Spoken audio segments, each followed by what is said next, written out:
When Hajin was walking through the place near the girls' dormitory, she then saw a lot of scenes of people dating there. Hajin could only sigh helplessly at the sight and muttered, "The autumn leaves are beautiful, they must have put a lot of effort into landscaping to maintain appearances and the mana concentration, but ironically, this place has become the best dating spot in the academy that prohibits students from dating. If it's like this in the fall, he can already imagine how the scene will be when spring comes, where everything is blooming." But when Hajin was thinking about that, someone suddenly approached him and called him. Hajin instantly woke up from his reverie and immediately turned to the person. The person asked what he was thinking about. He didn't even hear her call. That person was Yona. While handing something to him, Yona asked him to take it, while opening something given by Yona.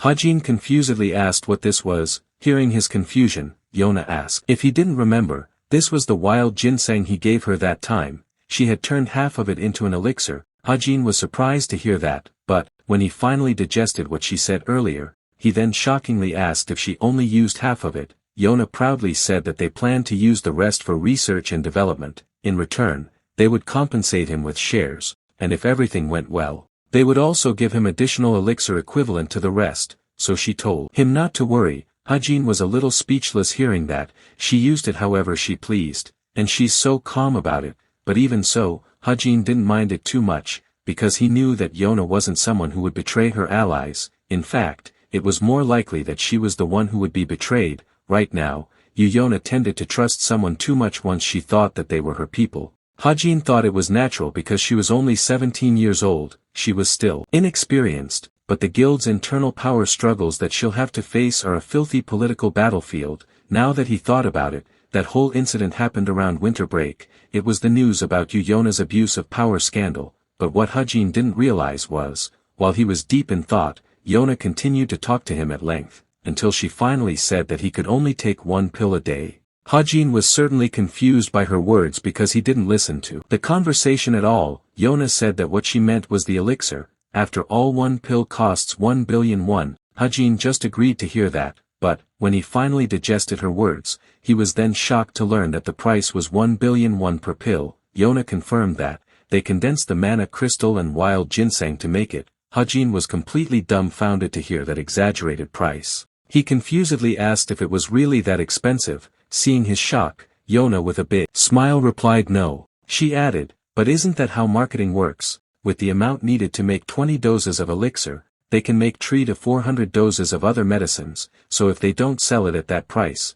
then they are the ones who will lose money. Hajin was really surprised to hear that. 20 pills, that means 20 billion won. Hajin then immediately identified the elixir Yona gave him and read the description. It was an elixir made by neutralizing the mana crystal solution with wild ginseng, featuring the most skilled and honed craft. Once consumed, the strength, vitality, endurance, and mana stat will permanently increase by 0.001 to 0.02 within 24 hours. For the record, the higher the user's stat the lower the effect. This elixir also has a side effect with a risk of chi deviation of 5%. The risk will increase sharply with the dose consumed within 24 hours. Hajin was a little surprised to read that. The stat boost was better than he expected. With a little adjustment to the setup, this could be quite useful. Thinking about that, Hajin thought that he should return the favor then. He then handed something to Yona and asked her to take it. Seeing that, Yona was certainly confused about what it was, and when she opened the thing,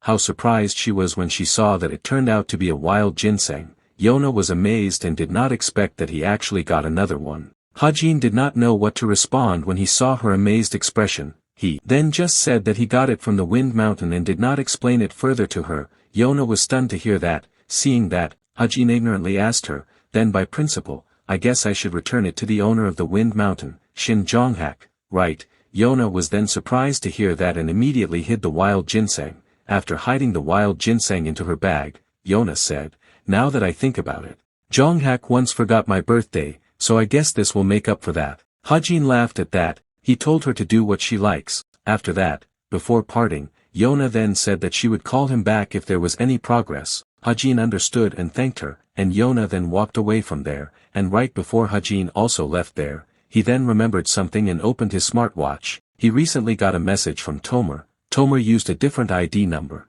So he asked her in the message if she changed Het's smartwatch, but, until now he hasn't gotten a reply message from Tomer. Judging from the situation, Hajin felt that she might have gone to the nursing home. He was sure that Tomer must be thinking about many things right now. Thinking about that, Hajin thought that he should give her time to sort out her thoughts. After Hajin arrived at the dormitory and opened his notebook, he then got a message from Geronimo Mercenary which contained his next mission. It was a mission with difficulty D and a reward of 400 million won or an equivalent item. In the mission summary, he was told to ambush a human trafficking truck run by a Jin group called Soul Reapers. Hajin was quite surprised to learn that his next mission was a hostage rescue mission and was located in China. He then made a plan. As soon as class ended tomorrow, he would use a portal that went directly to Beijing.